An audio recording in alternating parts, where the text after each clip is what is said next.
चलो guys quickly आपको GST की सभी रिटर्न्स का एक ओवरव्यू दे देता हूँ। जीएसटीआर 1 जो होती है वो आपकी आउटवर्ड सप्लाई की डिटेल होती है, जितनी भी सेल आपने की वो आपको जीएसटीआर 1 में रिपोर्ट करनी होती है। अब ये दो फ्रीक्वेंसी में फाइल की जाती है, मंथली और क्वार्टरली। मंथली की due date 11th of next month होती है, क्वार्टरली की due date 13th of next month होती है।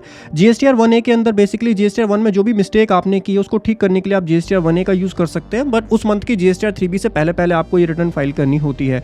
IFF जो है इनवॉइस फर्निशिंग फैसिलिटी होती है, वो टैक्स पेयर जिसने क्वार्टरली रिटर्न वाला ऑप्शन सेलेक्ट किया होता है वो फर्स्ट 2 मंथ के अंदर IFF की हेल्प से जो है B2B सप्लाईज को रिपोर्ट कर सकता है और इसकी due date 13th of next month होती है। जीएसटीआर 2 अब रेलिवेंट नहीं है। जीएसटीआर 2A जो है वो ऑटो ड्राफ्टेड ITC की स्टेटमेंट होती है। IMS एक इंपॉर्टेंट रिटर्न होती है, इसको आपको फाइल नहीं करना, लेकिन इसके अंदर आप जो भी आपके ITC आ रहा है उसको आप एक्सेप्ट, रिजेक्ट या पेंडिंग के अंदर डाल सकते हैं। IMS के बेसिस पर ही आपका जीएसटीआर 2B जनरेट होता है और जीएसटीआर 2B के जनरेशन की जो डेट है वो 14th ऑफ नेक्स्ट मंथ को आपका जीएसटीआर 2B जनरेट होता है। जीएसटीआर 3 जो है वो कभी प्रैक्टिकली आई नहीं। जीएसटीआर 3A जो है वो नोटिस होता है, अगर आप रिटर्न टाइम से फाइल नहीं करेंगे तो आपको जीएसटीआर 3A के थ्रू नोटिस आएगा। 3B आपकी इंपॉर्टेंट रिटर्न होती है। एक रेगुलर टैक्स पेयर को टैक्स की पेमेंट जीएसटीआर 3B की हेल्प से करनी होती है। इसमें आप ITC क्लेम करेंगे, आउटवर्ड सप्लाई को रिपोर्ट करेंगे एंड मंथली बेसिस पर फाइल की जाती है। मंथली के केस में 20th ऑफ नेक्स्ट मंथ है, क्वार्टरली के केस में 22nd और 24th। नाउ नेक्स्ट जीएसटीआर 4 जो है वो कंपोजिशन स्कीम वाले टैक्स पेयर के लिए जीएसटीआर 4 जो होती है वो इंपॉर्टेंट होती है। एनुअली ये फाइल की जाती है, 30 June of next financial year तक आपको ये फाइल करनी होती है। 4A ऑटो ड्राफ्टेड स्टेटमेंट होती है। जीएसटीआर 5 जो है वो नॉन रेजिडेंट टैक्सेबल पर्सन के लिए रिटर्न होती है, जो कि मंथली बेसिस पे फाइल की जाती है। 30th ऑफ नेक्स्ट मंथ तक ये फाइल करनी होती है। 5A भी एक ऑटो ड्राफ्टेड स्टेटमेंट होती है। जीएसटीआर 6 जो होती है वो ISD के लिए इंपॉर्टेंट रिटर्न होती है, मंथली बेसिस पर ये भी फाइल की जाती है। 13th ऑफ नेक्स्ट मंथ तक आपको जीएसटीआर 6 फाइल करनी होती है।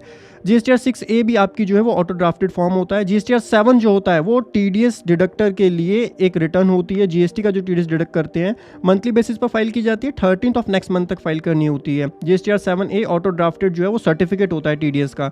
जीएसटीआर 8 जो होती है वो TCS की रिटर्न होती है, जो जीएसटी में TCS कलेक्ट किया जाता है, ये मंथली बेसिस पर फाइल होता है। इसकी due date 10th of next month होती है। जीएसटीआर 9 एनुअल जीएसटी की रिटर्न होती है, इंपॉर्टेंट रिटर्न। अगर आपके टर्नओवर 2 करोड़ से ज़्यादा है तो आपके लिए मैंडेटरी होता है। 31st of next financial year तक आपको जीएसटीआर 9 फाइल करनी होती है। 9C जो होती है वो जीएसटी रिकंसिलेशन स्टेटमेंट होती है। अगर आपकी एग्रीगेट टर्नओवर 5 करोड़ से ज़्यादा है तो आपके लिए मैंडेटरी है 9C फाइल करना। एनुअली ये फाइल की जाती है। 31 December of next financial year तक आपको 9C फाइल करनी होती है। जीएसटीआर 10 आपकी फाइनल रिटर्न होती है। कैंसिलेशन के 3 मंथ के अंदर आपको जीएसटीआर 10 फाइल करनी होती है। जीएसटीआर 11 UIN होल्डर जो होते हैं, जो फॉरेन एम्बेसी है, उनको फाइल करनी होती है। मंथली बेसिस पर फाइल होती है। 28th ऑफ फॉलोइंग मंथ तक आपको फाइल करनी होती है। ये पूरा जीएसटी रिटर्न का स्ट्रक्चर है। बाकी मैंने 5 घंटे का मिनी कोर्स यूट्यूब पे फ्री में डाला हुआ है, नीचे लिंक है, जाकर के जरूर चेक कीजिए। इसी तरीके की इन्फॉर्मेटिव वीडियोज़ के लिए फिनटेक्स प्रो को अभी फॉलो कर लीजिए।